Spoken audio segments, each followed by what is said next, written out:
morning, good afternoon, and good evening to all of you. Thank you so much for joining today's webinar, Lifelong Learning for Older Adults, Bridging the Great Digital Divide. My name is Mo Wang. I'm a program specialist and also project lead on lifelong learning for older adults at the UNESCO Institute for Lifelong Learning, based in Hamburg, Germany. I'm delighted to serve as today's moderator. Limited digital skills, inaccessible technology, and ageist stereotype continue to exclude many older adults from opportunities to learn, connect, and fully participate in society. This webinar, co-organized by the UNESCO Institute for Lifelong Learning and the Institute for the Future of Education at Tec de Monterrey, Mexico, explores innovative digital learning initiatives that meet the unique needs of older adults. Our speakers will share insights into effective digital skills programs, supportive policy environments, and strategies to counter ageism by recognizing the vital contributions older adults can make in the digital age. The findings shared today are part of a UIL research project on rescaling and upscaling intergenerational learning and digital education for older adults, implemented with the support of Shanghai Open University. Based on this work, UIL will soon publish a series of research reports, policy recommendations, and institutional guidelines to support lifelong learning for older adults. Today's webinar is part of our global series, Unlocking the Power of Lifelong Learning, which brings together diverse stakeholders on the first and third Wednesday of every month to exchange ideas and practices shaping the future of learning. Before we start, let me briefly walk you through today's agenda. Today, we are very pleased to welcome 4 excellent experts from different countries who will share their insights and knowledge on this important topic. We will begin with Professor Jose Escamilla from Mexico, followed by Ms. Carol Ma from Singapore, Mr. Alex Glazebrook from the United States of America, and Ms. Yuan Wang from People's Republic of China. Following the presentations, we will open the floor for a brief Q&A session with the audience. Lastly, a very few key technical details to keep you informed. First, the event is being recorded and will later be available on the URL website. Please use the chat box for any comments you may have. Please use Q&A box for any questions you have for the speakers. We will do our best to respond to as many of your questions as possible. Okay, without any further ado, let us welcome Professor Jose Escamilla, Associate Director of the Institute for the Future of Education at Tec de Monterrey, Mexico. IFE is a co-organizer of today's webinar and a key partner of UIL in the international thematic study, Bridging the Great Digital Divide, Enhancing ICT Learning for Older Adults. This study includes 6 studies from different regions of the world, which are currently being compiled into a publication to be released by the end of this year. The title of his presentation is Redefining Aging in a Digital World, From Retirement to Reinvention. Professor Escamilla, you have 8 minutes. The floor is yours. Thank you. Thank you very much. Good morning and good afternoon, wherever the time you are right now there. My name is Jose Pepe Escamilla, and I'm Associate Director of the Institute for the Future of Education. It's a pleasure for me to be presenting here. I want to thank Mo Wang and UNESCO Institute for Lifelong Learning for the invitation to be part of this project. And we have been, it has been a great journey to partner with you. Thanks a lot for the invitation and for the collaboration. In a world shaped by unprecedented longevity and rapid digital transformation, We must rethink aging as a stage of reinvention rather than decline. This presentation explores how lifelong learning can empower older adults to thrive in a digital society and how universities can lead this shift by creating inclusive, intergenerational, and purpose-driven learning ecosystems. Through three strategic actions, we propose a future where all generations learn, connect, and contribute together. So what about if aging wasn't about slowing down, but about reinvention, purpose, and participation in a digital world?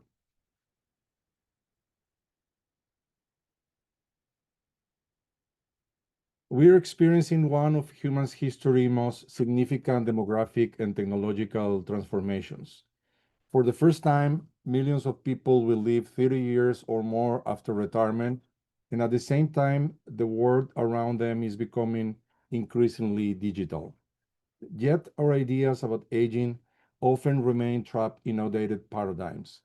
Retirement as the end of contribution, aging as decline, and technology as something distant or inaccessible. Today, I invite you to imagine a different future, one where aging means not withdrawal, but reinvention, where digital technologies become enablers, not barriers, and where lifelong learning empowers older adults to thrive, lead, and innovate.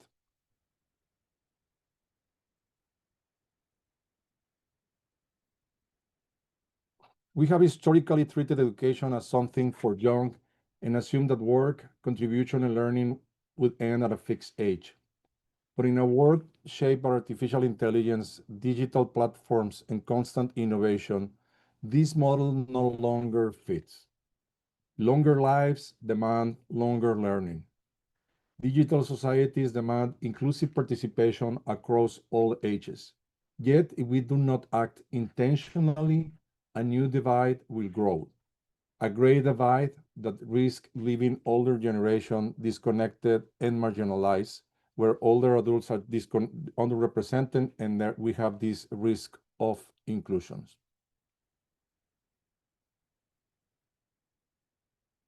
Lifelong learning is not just an economic necessity. It's a fundamental right and a strategy for dignity, inclusion, and active citizenship. Our task is clear: to bridge that divide and ensure that older adults are active, confident, and empowered participants in the digital world. The role of universities must be at the forefront of this transformation. Universities must become lifelong learning engines, shifting from a traditional approach of education to a lifelong learning institution, where degree and non-degree education are both first-class citizens, where universities become rethink themselves as a curriculum of 60 years instead of a curriculum of 4 years. This is a metaphor that they have to become the learning partner for the rest of their lives, of their learners, of their alumni, of their enlarged community. So that means that universities have to give opportunities for people to learn while they are at the university, to acknowledge that they learn also on work, and that they can work and learn and work in a spiral that goes not only from their start of the university to the end of the studies, but through their life, through retirement, and until death. So they learn for all the time. I propose 3 priorities for actions: reskilling for reinvention, intergenerational learning environments, and purpose and impact-driven curricula. First, we have to create second career and digital reskilling programs for older adults. We have to develop flexible modular learning pathways tailored for older adults, focus beyond basic skills, digital literacy, to include advanced digital skills, entrepreneurship, civic engagement, and social innovation, and design programs that respect older learners' unique learning paces, motivation, and life experiences. So programs that are tailored specifically for this segment of the population. Second, we have to build truly intergenerational learning environments. We have to move beyond segregated learning models. It is not enough to have separate programs for different age groups. We must foster ecosystems where younger and older generations can collaborate on projects where we can have mentoring and reverse mentoring, mentoring each other, and that what they do can be a way of generating new ways of creativity, new ways of innovation by putting these two populations together to work. We must leverage also the complementary strengths of diverse age groups, younger learners' technical fluency, and older learners' experience, wisdom, resilience, and ethical insights. In a digital world, human connection becomes even more essential. Learning with purpose. Third, we have to reimagine learning beyond technical skills toward purpose and well-being. Older adults don't just seek technical proficiency, they seek relevance, community, and meaning. So educational experiences here have to acknowledge that we inhabited different communities, different areas, that we are part of a family, we are a spouse of a brother, a sister, etc. We are part of a community, we are part maybe of a religious group, we have some interest, etc. And that we have to learn through our lives also as part of those communities and not only as part of our work.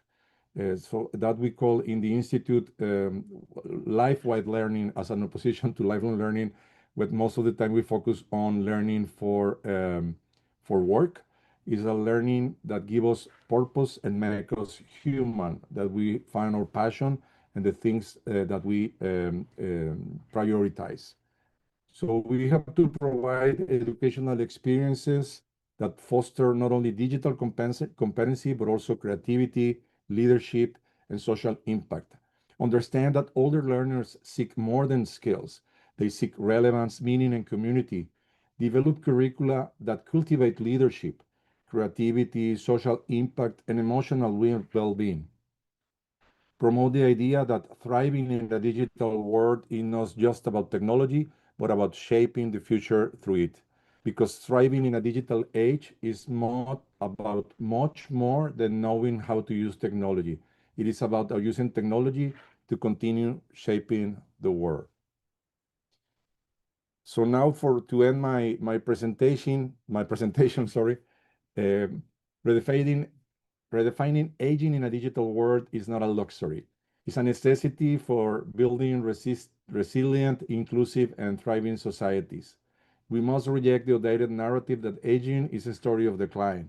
Instead, we must see it as a stage of reinvention, powered by learning, fueled by purpose, and enabled by technology. The digital future must belong to all generations. Thanks for your attention. Thank you so much, Jose, for your very inspiring presentation. I think you have powerfully reframed aging as a time for reinvention, with technology as a tool for empowerment and learning as a lifelong inclusive journey. Your emphasis on rescaling intergenerational learning and the evolving role of universities also offers a compelling vision for digital inclusion at all ages. As you very clearly stated, the digital future must belong to all generations. Thank you very much. We will now hear from our second speaker, Ms. Carol Ma, Head of Gerontology Programs and Senior Fellow, S.R. Nathan School of Human Development, Singapore University of Social Sciences. The title of her presentation is Lifelong Learning, the Role of Gerontology in Digital Learning for Older Adults. You have 8 minutes, Dr. Ma. The floor is yours. Thank you so much.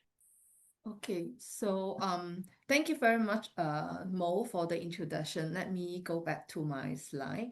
Yeah, So I'm so happy that today I can get the chance to share with you about, what we are doing about the pedagogy guideline. And I want to actually talk about the role of pedagogy in digital learning for older adults. So we all know that, we are all, facing the population aging. So what we actually want to do is actually create positive experience and golden opportunities as we age. So we see lifelong learning is actually one of the opportunity that we actually should embrace. So there are a lot of study already mentioned about, the benefit of doing the lifelong learning. And then, so we actually see that some of the, article mentioned about lifelong learning is the secret to happiness in old age. And they even mentioned about that when we participate in the educational activities has positive impact on our successful aging and even potentially contribute to both physical and psychological well-being. So, however, the society keep changing, right? Yeah, and then so we are here, and then so, but the changes are very fast. So one of the things that actually really changed to our whole aging community and even those who are working in the elder care sector, which is the pandemic. The pandemic actually really escalate the digital learning among the older adults. So we actually emphasize more about the need for digital learning. So for example, in healthcare, we use more telemedicine, online communications, e-commerce, and then digital inclusions for healthy aging, because we actually talk more about how we can, empower older adults, use telehealth platform, manage medical record, and even receive and serve health information online. And then last, actually, digital literacy also open door to the digital economy. So that's why we have more older adults, they seek for flexible work, freelance, digital economy, and even online business. Yeah, all of this, right, cannot be happen one day. So we need different scheme from the government to support digital inclusion for older adults. For example, in Singapore, we have senior goal digital program. And then in Korea, they also have digital inclusion program to support the older adults. And we know that the digital divide still, happening in terms of the global device with the industrialized and also developing countries. And we also see the social device through the, digital device. For example, like those who can access, the of rich and poor individuals in each nation. Yeah, and of course, the demographic device. Yeah, and those who do and those who do not use the internet resources for community engagement, because we know that this divide actually really very complex and dynamic in different countries, especially we are talking about the world, right? And today we have so many different country representatives to come here, and even country within country we have rural area and city area. But we see one of the major concern of the gap is the digital literacy because of generational and also educational gap. So then when we look at this digital device, we see digital learning become a very important topic, and especially in the aging society. Yeah, and so that's why what I actually talk about today is we need to actually think about the role of pedagogy in digital learning. Pedagogy is actually an educational method. It's an approach to teaching that focus on adult learning, adult learner in the later life. So this actually will provide a guideline and also help to meet the gap in the learning landscape.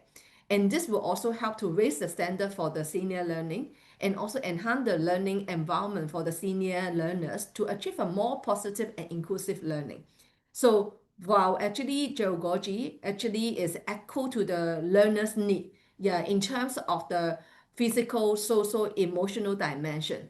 Yeah, and then the trainer need to be aware of these characteristics and adjust their teaching plan when they engage with the senior learner. So the benefit of using pedagogy in digital learning is actually we can tailor learning to address the age-related needs. We can also enhance elderly's confidence and even reduce the technology anxiety and prepare the trainer to teach effectively and also promote lifelong learning and also inclusion. So Singapore, we have created the first pedagogy guideline, and we actually work with elderly trainer, and then also do a lot of literature review, and then to create this guideline. And then the guideline is to understand about the senior learner's perspective, characteristic, needs, and learning challenge. And we also tap on recommended teaching method or strategies for engaging senior learners. And at the end, what we do, we also provide tips for trainers to train senior learners. So this is the first guideline, focus on the, training the senior learners. Yeah, and this one, when we do it, is before the COVID. Yeah, and then so later on we'll tell you how we find it focus on aspect in online learning. But we actually need to know there are a lot of challenges of the digital learning among the older adults also. So for example, like some of the elderly will tell you, yeah, they actually don't have confidence, they fear of using the technology, they lack of also age appropriate instruction, physical and also cognition limitation, limited access to the device and internet, cultural and language barriers, lack of motivation and perceived relevance, and then regular training and support. So that's why when you move to see the right hand side, right? So we actually really design the framework when the trainer, if they want to train the elderly in different aspects, but we need to understand about the need of the senior. We need to address their need, and then we also need to, as a trainer, we also need to know how to use different teaching techniques, teaching strategy, and also different learning tools in order to actually help and understand and support the senior learner. So we find that this is actually not enough because the government want to actually make it into a standard. So we actually work with Enterprise Singapore and Singapore Standard Council. We actually developed the first standard focus on how to train senior learners. Yeah, and this actually become one of the standards, and then we actually provide a formalized framework for the sector to think of how to train the senior, because we actually see that there is an aging population and more people actually they get older. Yeah, and then they need to actually attend different, they also attend different courses. Yeah, and then for those who are mature worker in workforce, they also need to think of whether they upskill and also job redesign. These are all related to how you train the senior or mature worker. So that's the reason why this standard create actually serve a guideline, yeah, for the sector also, not only the care sector but also the industry sector. So what's the differences about this guideline? So this guideline actually highlight the element of the online learning, how we actually create tips when we engage with the senior in the online learning. Yeah, and I'm not going to go for it. The reason is I have limited time. But what I actually want to share with you, this guideline serve a basic understanding for the sector to know more about the barriers and also challenges of our older adults when they learn. Yeah, and then they also talk about how and what we can be good, yeah, to engage the senior learner when they actually do the online learning. Yeah, and then so at the end, we also, other than that, right, we also have other aspects, but I just highlight two aspects in this presentation. So then at the end, this is the other thing that apply to digital learning, and also or for those who actually want to train senior, yeah, as a learner. So this actually the thing that we actually will add at the end. Are you an effective trainer? Then we actually create a preferred model, which is we need to be professional, respectful, engaging, know how to do facilitation and be flexible and empathetic, and then also relatable and relevant when we actually do this training for the senior. So this actually what you see, right? We use prefer. So when you actually see this model, right? We actually have prefer trainer trait. So we actually try to echo the prefer this word because we want it to be more or senior centric. Yeah, and then but of course there are a lot of things that we still need to do because we actually need to train more educator in pedagogy principle, especially if we want to do digital learning, integrate learning into daily life. Yeah, and then bridging the access gap, yeah, like affordable device or internet access, because not every places they can actually have internet. And then co-design the digital content together with the older adults and address their need. Yeah, and then This one actually, Jose mentioned about the intergenerational part, right? And intergenerational exchange in digital learning is very important too, because older adults is not only about the aging, it's actually about the whole generations, how we actually have cross generations to support each others. And at the end, as a nation, we should also think about how we can embed geogogy into the national policy, especially if actually we have a policy on digital inclusion. So these are the things that, we still need more effort that we need to work on. So at the end, what I want to close is this call and thought for everyone here, because we are here, we are talking about digital device.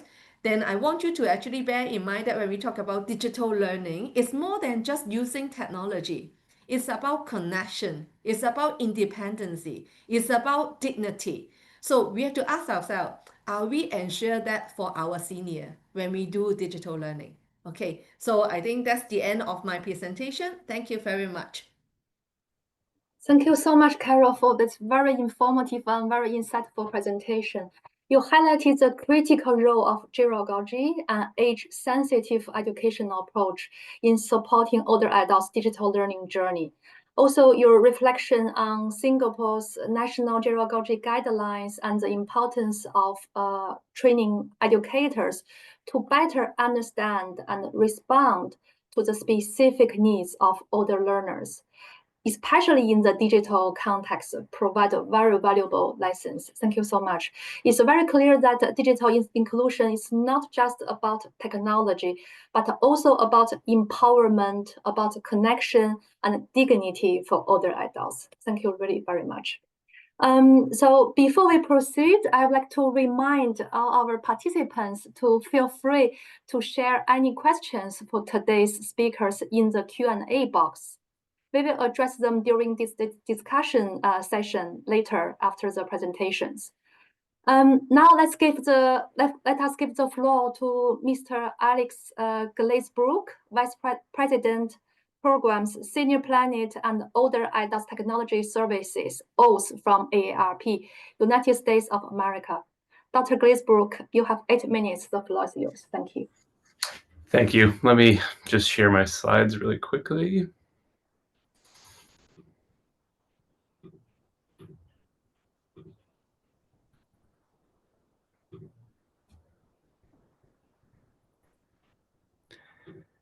Sorry, I have to do a quick workaround to share them.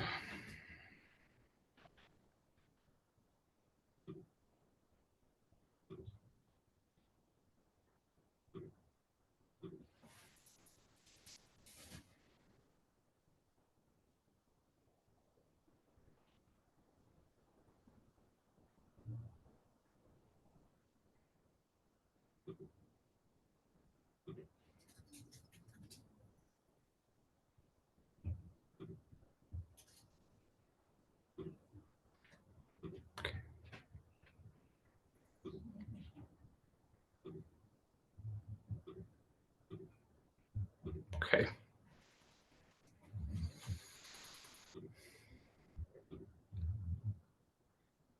Okay, thanks so much for having me. As Mo mentioned, I'm Alex Glazebrook. I'm the Vice President of Programs at Older Adults Technology Services from AARP.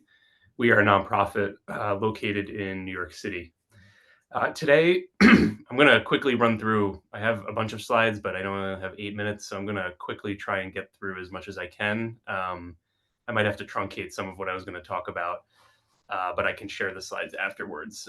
So I wanted to just give a quick minute or two on what the state of older adults or seniors in America is today, talk a little bit about the trends we're seeing in tech and aging in the US, talk a little bit about our work at Oats and Senior Planet, and then talk about what we're seeing as some of the future directions. So in America, and the other presenters mentioned this as well, population is aging. In 2025, there's currently 63 million people 65 and older, and that number is going to jump to 73 million by 2030. And by 2060, it's projected that nearly 25% of Americans will be over the age of 65. So our society is aging. And the population is aging in each age group. So you can see the biggest growth is kind of in that baby boom generation, the 65 to 74-year-olds. This shows the growth between census years 2010 and 2020. So every cohort of older adult is growing. And there's definitely some misconceptions about what it means to grow older, especially in the United States, but I think these are probably shared internationally. There's a belief that people, that older adults in general are physically and cognitively impaired, that they're lonely, that they're having financial difficulties, and maybe that they're dissatisfied with their later life. And by and large, that's actually not really what we find and not really what we see in the data. So I wanted to talk a little bit about that very quickly to kind of set the stage for how older adults are faring in the United States. Most of them, as you can see by this graph, have health insurance, which is a huge marker of wellness as we age. Obviously, that's largely because of Medicare in the United States, which is nationally sponsored health insurance for older adults, those age 65 and older. But so 99% of the population has health insurance. And most actually don't report any significant disabilities, despite misconceptions that are out there. And the majority do not have major impairments. Financially, actually, even though there's a lot of material and communication out, especially in the nonprofit sector, about senior poverty, it's actually not really a huge issue that we see. Older adults actually have the lowest poverty rate among all age groups in America. And that's obviously usually because of investments and home ownership that's giving them the long-term financial viability to stay financially sound in later life. Home ownership is very high. They're the biggest age group, which makes sense as we grow older. We've usually had a mortgage and paid off our houses. So older adults in the data that we see are largely healthy and financially secure. And most are actually not really feeling isolated or lacking companionship. And again, I don't want to give everyone attending today the belief that there aren't pockets of health challenges and financial challenges and social challenges. They are there, but the majority of older adults do not characteristically fit into the misconceptions that a lot of people place on them in the US. And life satisfaction, although it usually dips a little bit around middle age, is actually sort of highest in later life, except when we get to the very end. This is known as the U curve, the U bend, about self-reported happiness and life satisfaction. So again, another just marker of how older adults are faring. And in the US, older adults are also the largest cohort of individuals to vote. So they're very civically minded and engaged in their communities and the larger country. So obviously some challenges. I won't read all of these here because we don't have time. But older adults do usually, there's certain things like lacking dental insurance. They frequent ER visits, which are very costly. We're seeing a mental health issues increasing, especially among older men in the US. And there's a pattern of sedentary lifestyle that is very common that needs to, have a little bit more focus. But overall, older adults are faring pretty well. So with that context, I wanted to kind of apply that to tech usage of older adults in the United States. And again, what we're seeing is older adults are using, much like the other presenters said, technology to accomplish goals that are important to them in their lives.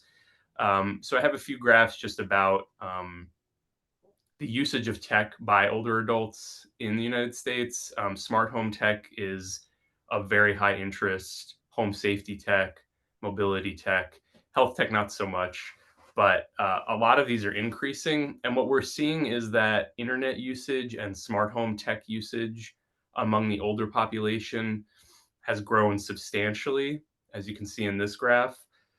And we're not actually seeing a big disparity between older adult populations and the 18 to 49 age segment in terms of usage and application of technology in later life, especially internet usage and device ownership has greatly increased. And what you can see in this graph is that older adults are using tech and digital services to do a lot of the things that I was just talking about at the introduction: health, gaming, social gaming, reading, enrichment activities, music, communication. All of these things are being used by older adults to help enrich their later life. And they're using it, excuse me, for health purposes. So there's a huge interest in using using technology to manage health, check and go to doctor's appointments via telemedicine, and do a lot of other things that are linked to social and emotional wellness as we age. And they're keeping pace with younger consumers, which I think is the biggest takeaway. As you can see here, is that ownership and usage among some key categories of technology are mirroring younger counterparts. So I think I only have 1 minute left, so I'm going to skip a couple of these slides. I think the other presenters mentioned that there's some keys to tech adoption: training, trust is really important. Are the devices affordable, and are they easy to use, are really important. And then very quickly, I'll just mention what we do at Oates. We've been around since 2004, using technology to do a lot of the things I just mentioned. And we have a robust curriculum of programs and services that enable older adults to take technology and apply it to their lives in ways that are important. We are a 501c3 nonprofit. The main program we operate is actually called Senior Planet, and our mission statement is harnessing the power of technology to change the way we age. And we have 3 ways of reaching people. We do it in person at physical locations in the United States called Senior Planet Centers. We also have partner sites all around the country, and then we have a robust online presence with a contact center that enables people basically to access our programs and services wherever they are. And they're all tied to impact areas. And this gives you a little bit of understanding of where our coverage is in the United States currently. And we're always available online. And sorry, I'm just skipping some of these because I don't have time to cover them. And the final 2 things I wanted to mention is that all of our programs are centered around impact areas. These are the 5 impact areas we concentrate on. And what you could see in the data I was showing about tech trend adoption, it's all very linked to what people want to do with technology. So a lot of people are using technology to accomplish different goals in these impact areas, and that's what our programs focus on. We also have an online learning portal and a social media platform for people to go and communicate with older adults. It's called Senior Planet Community, and it's free. All of our programs and services are free. And the final thing I wanted to just mention before I close is that, I know in only 8 minutes it's hard to present so much, but technology is evolving really rapidly. Seniors are buying into it. The digital disconnect in the United States is shrinking, at least among foundational and core technology. And there's emerging trends that we're paying attention to, which include smart home technologies. Sorry, there's a typo there. Health tech, AI, and social connection technologies. And with that, I will close so I don't go too much further over time. Thank you. Thank you so much, Alex, for this very inspiring presentation. And unfortunately, it didn't have the chance to go into details. But actually, I want to share with all of you this case of Oates from AARP actually forms a part of the international research project, Bridging the Great Digital Divide, co-developed by UIL and IFE.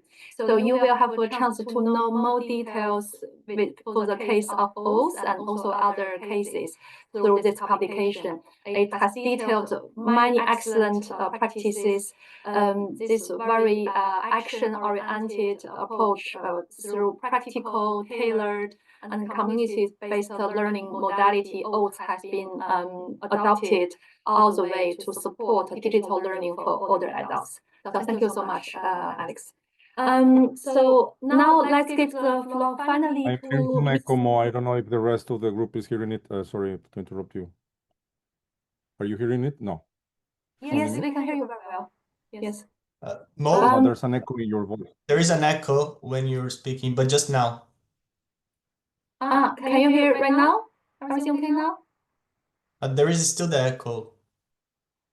Okay, I don't see anything wrong with my computer. And right now? Better? Can I try again, please, Mo? Can you hear me right now clearly? No, there is the echo issue. Maybe we can move to the I next think it's speaker. better, but you can continue. Just Yeah, okay, so let's move to the next speaker. Let me welcome Ms. Yuan Wang to be on the stage, who is Associate Research Fellow from Shanghai University for the Senior, People's Republic of China. Can you hear me clearly now? There is still the echo, Mo. Okay, maybe you can repeat what I said then, Paulo, if you can. Yes, so now we are having the last presentation of today's webinars. Ms. Yu Wan, Associate Research Fellow from Shanghai University for the Seniors, People's Republic of China. Please, you have 8 minutes. Okay, thank you. Hi, everyone. I'm Alice, a research assistant from Shanghai University for the Senior. I'm very glad and honored to share what we have done in helping the seniors to improve their digital literacy on behalf of our university. First of all, I will make a very brief introduction of our university. It's called Shanghai University for the Senior, founded in 1985. It was under the management of Shanghai Open University in July 2023. We mainly have 2 campuses and offering all kinds of courses, including digital skills. In the 40 years history of development, our university has grown from a small-sized gathering place for the elderly into one of the largest and best universities in China with good reputation. There are now about 50 staff members and more than 300 teachers. We have 748 classes and 25,000 enrollments on a yearly basis. All of these achievements owe to the national and local policy support and our university continuous efforts. Let me make it in details.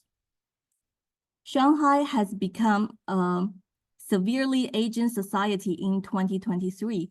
The population aged 60 and above takes up 36.8% of the whole registered population.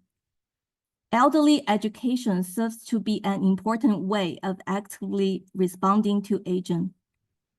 Both the State Council and the municipal government issued a series of policies in recent years to support elderly education and encourage all industries to help the elderly with their difficulties in using technology. Here, we just name a few of the national and local policies. Our university is also responsive to these policies and has taken many measures. Firstly, we have 1 department of digital learning at each campus respectively and offer 50 courses altogether, including how to use the applications on smartphones, use smart home appliances, and make videos, etc.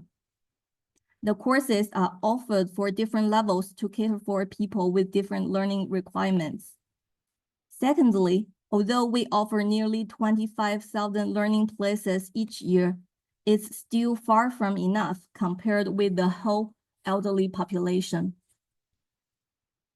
Therefore, besides the on-site courses on campus, we also make filmed courses as well, so that more people will have the chance to learn. Data shows that there are both domestic and overseas audiences, and over tens of millions visits so far.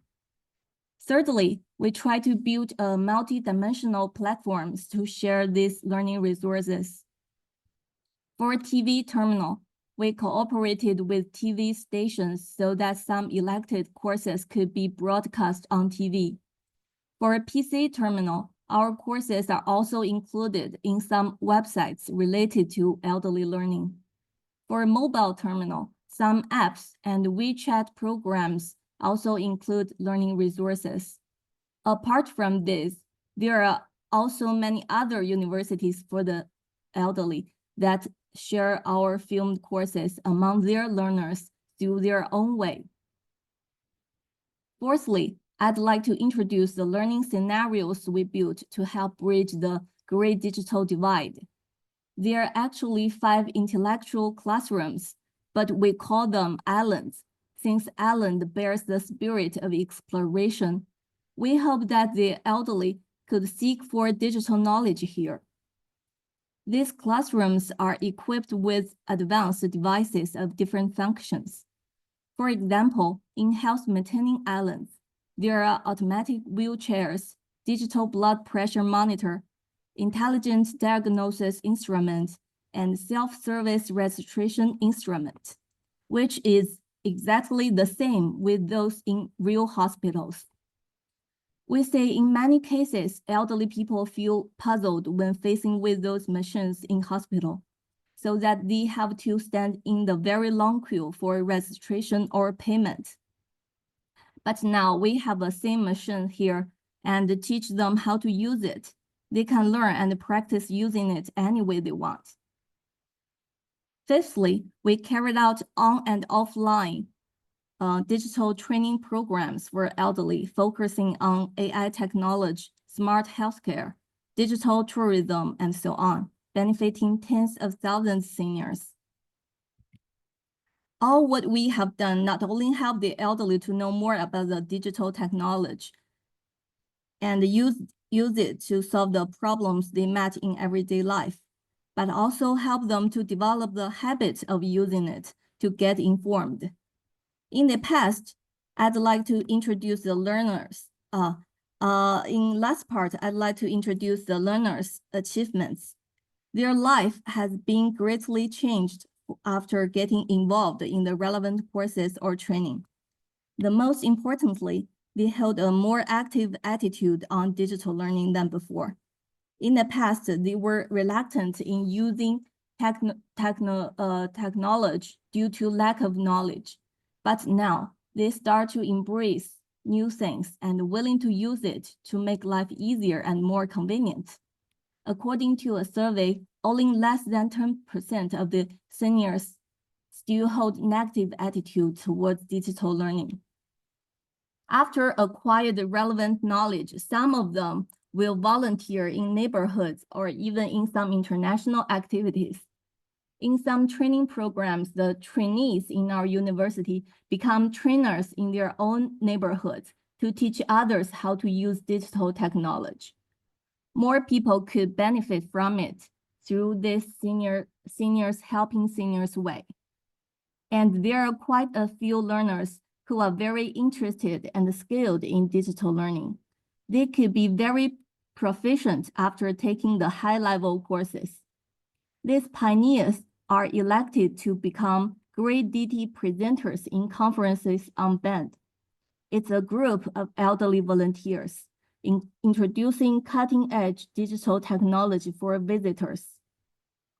They have proved that the seniors have not to be those left behind by the modern age, but rather leading the age. These are some points I'd like to share for now. And I would like to show that there will be a grand activity in October this year. That is Elderly Learning Courses Exhibition. And we do hope that all the friends today online can make it in October in Shanghai to join this exhibition. Thank you so much. Thank you so much, Ms. Wang, for your very insightful presentation. I wonder whether you can hear me clearly now, colleagues? Okay, Yes, super. better. Okay, super. Good to know. Thank you so much. Thank you so much. So, Ms. Wang, you highlighted how Shanghai University for the Senior promotes digital inclusion through accessible courses, very strong policy support from the government, and also the community engagement, empowering older adults as active digital users. It's even more inspiring to see older learners become active digital users and even ambassadors. So this is very amazing. Thank you so much. I'd like to mention this case of Shanghai University for the Seniors, very much like the case from OATS ARP, will be also part of the UILFE SOU joint publication, and which will be launched later this year. So now, after these excellent presentations, we will move to the discussion portion of this webinar. I will now open the floor for our speakers to respond to a few questions from our participants. There are two questions in the Q&A session. I think one is to Carol, one is to Jose, but I actually feel the question to Jose is a very meaningful one, because the outcome of lifelong learning for older adults are multifaceted. Then the question is how to measure the outcomes of these initiatives or the investment more general. So I would like to give this question to all the speakers. This question from Mr. Kim. The question is, how can we effectively measure the broader impacts of lifelong learning programs, such as reinvention, purpose, well-being, social connection, and intergenerational integration? What specific methodologies would you recommend to validate this program's value beyond skill acquisition? So this is the question. May I suggest we start from Jose? Thank you.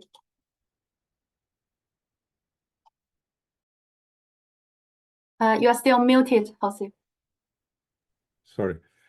I was saying this is a very important question. I don't think there is a definitive answer for this, so this is an area of exploration. I believe there are some things that can be measured with quantitative methods. These methods have the advantage that give you possibilities for comparison, but as these things that we want to measure are very depth, we need to use qualitative data and mixed method approaches.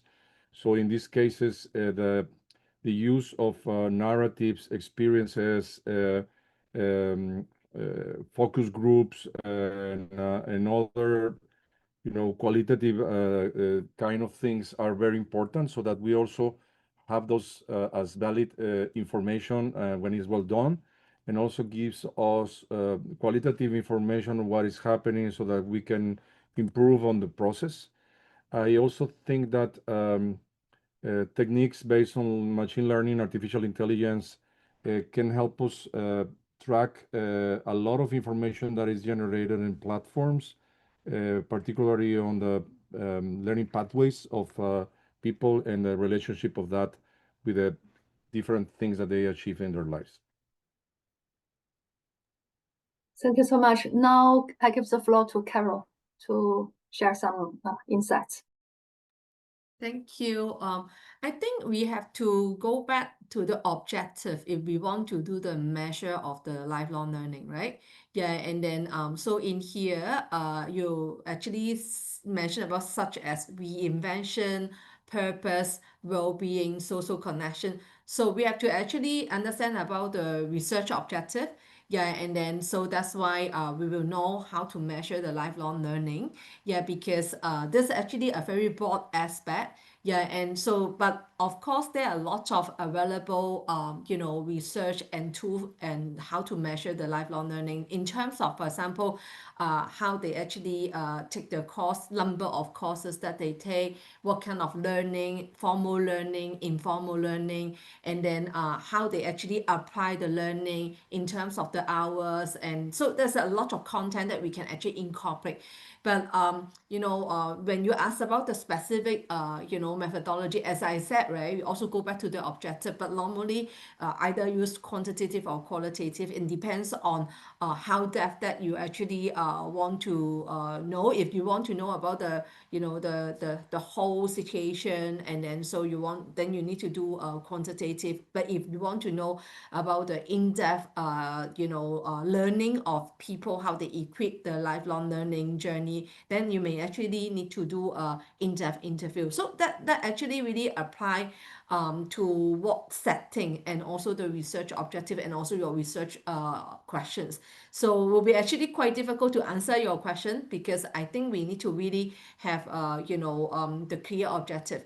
But when you talk about how to validate the program, right, and we actually need to know what are the program first, and then how the program link to lifelong learning.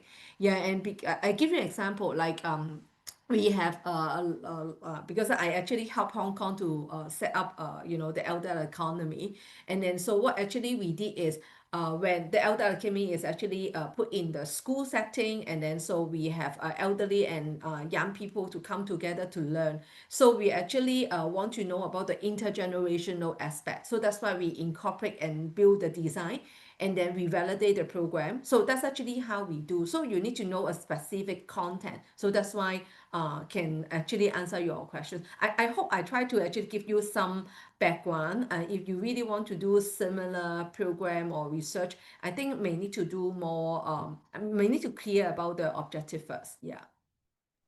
Okay, thank you, Carol, for this very comprehensive answer. Now let me give the floor to Alex. Maybe you can share some insights from your very practical work then. Yeah, I'll be brief. You know, we at OATS, we do a lot of evaluation activities. I mean, we've done quantitative, we've done quasi-experimental, experimental trials, and we also do a lot of qualitative surveying of success. But I think what Carol said is really true. You have to start with the goal in mind, and you really need to know, you know, what's the purpose of the program, what are the outcomes you're seeking to create, and then you can measure it. The measurement in some ways is kind of the easy part. I think determining where you're going is sometimes harder.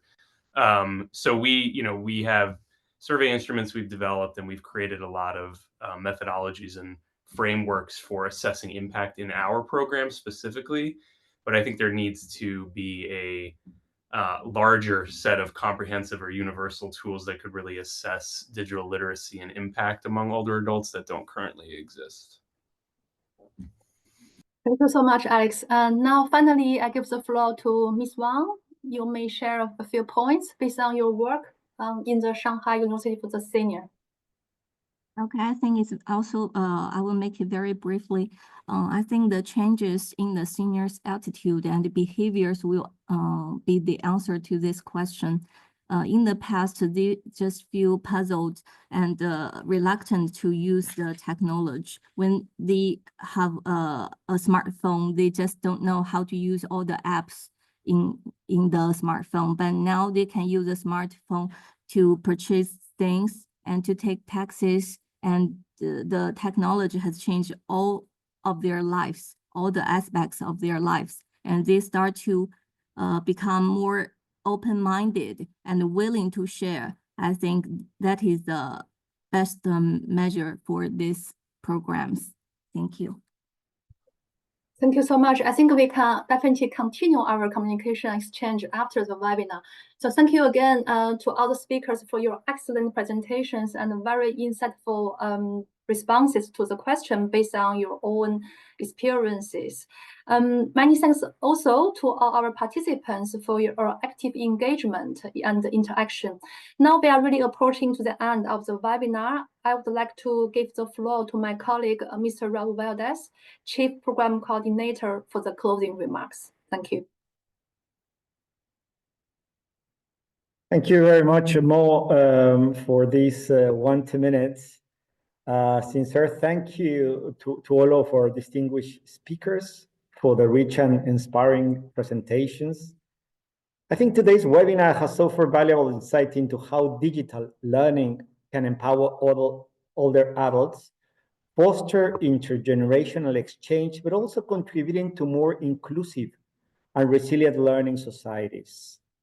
We heard powerful examples from different regions of the world, highlighting how innovative programs thoughtful pedagogical approaches, and enabling policy environments are helping to bridge the great digital divide. A clear message emerged: digital literacy is not merely a skill, it is a right and a key to full social participation in later life.